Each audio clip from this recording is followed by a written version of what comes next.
আমার পাশে বসে থাকা বাচ্চা ছেলেটি বলল, মায়ের কাছে না থাকলে, মাকে দেখতে না পেলে কি আনন্দ হয় বলো?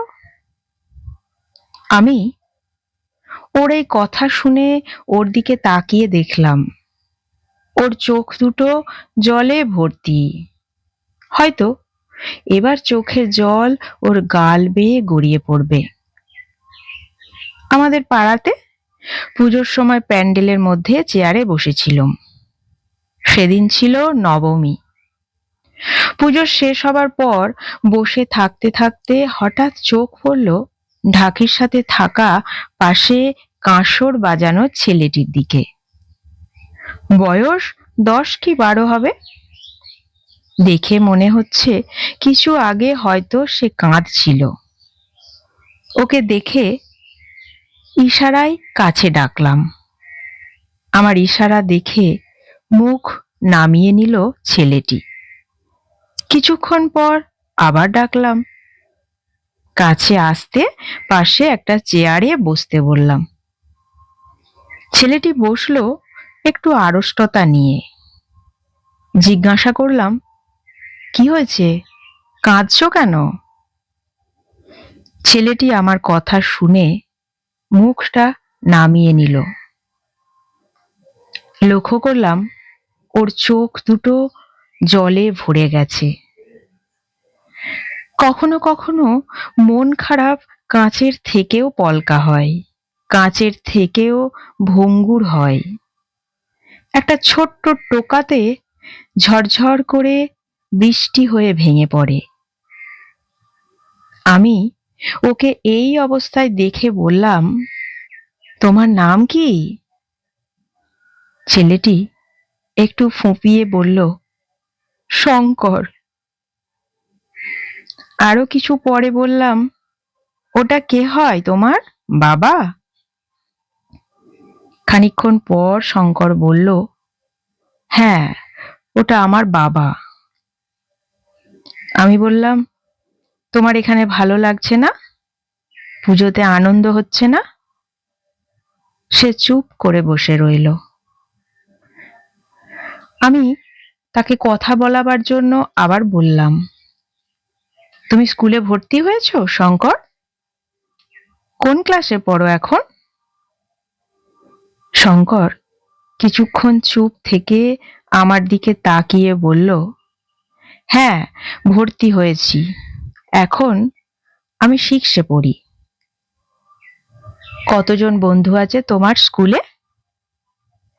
এই কথা শুনে শঙ্করের মুখের অভিব্যক্তির মধ্যে একটু পরিবর্তন এলো। স্কুলে তো আমার অনেক বন্ধু আছে। ও, তাদের সাথে স্কুলে খুব মজা হয় বলো? হ্যাঁ, হয়তো। ওদের সাথে কত খেলা পড়া। এখানে পুজোতে এসে আনন্দ হচ্ছে না? না তো। এখানে এসে যে আমি মায়ের কাছে থাকতে পারছি না। মায়ের কাছে থাকতে না পারলে কি আনন্দ হয় বলো? বাড়ি মা দুর্গা এসেছে, তুমি তো মা দুর্গার কাছে এসেছো। মা দুর্গা তো সকলের মা। কিন্তু আমার নিজের মায়ের কাছে না থাকলে, মাকে দেখতে না পেলে আমার একটুও ভালো লাগে না, একটুও আনন্দ হয় না। ও, তাই তোমার মন খারাপ করছে? আচ্ছা, তবে তো তুমি আর একদিন পরেই তোমার মায়ের কাছে ফিরে যাবে। তখন তোমার খুব আনন্দ হবে, তাই নয়? ফিরে যাবার কথা শুনে শঙ্করের মুখে হাসি ফুটল। সে বলল, হ্যাঁ, মায়ের কাছে ফিরে গিয়ে আমার খুব আনন্দ হবে।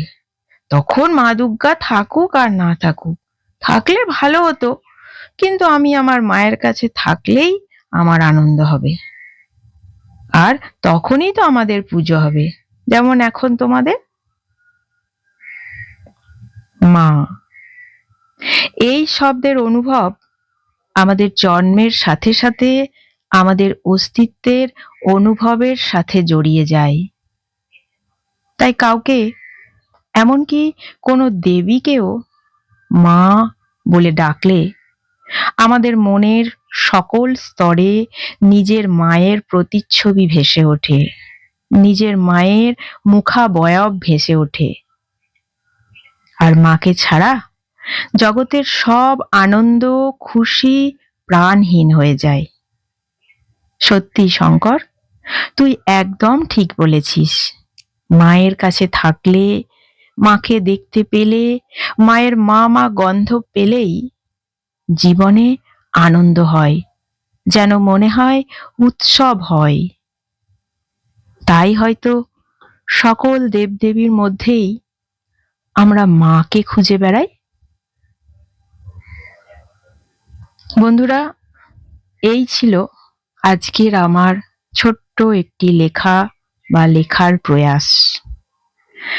তোমাদের কেমন লাগলো মন্তব্য করে জানিও আমাকে। ভালো লেগে থাকলে একটা লাইক করে দিও, প্রিয়জনদের শোনানোর জন্যে শেয়ার করতে পারো। আর তোমরা লাইক কমেন্ট শেয়ার করলে আমিও একটু উৎসাহিত হই তোমাদের আরো ভালো কিছু শোনানোর জন্য। তাই লাইক শেয়ার কমেন্ট করে আমার পাশে থেকো। যদি গল্পগুলো ভালো লেগে থাকে আমার চ্যানেলের, তবে সাবস্ক্রাইব করে আমাকে আরেকটু উৎসাহিত করো।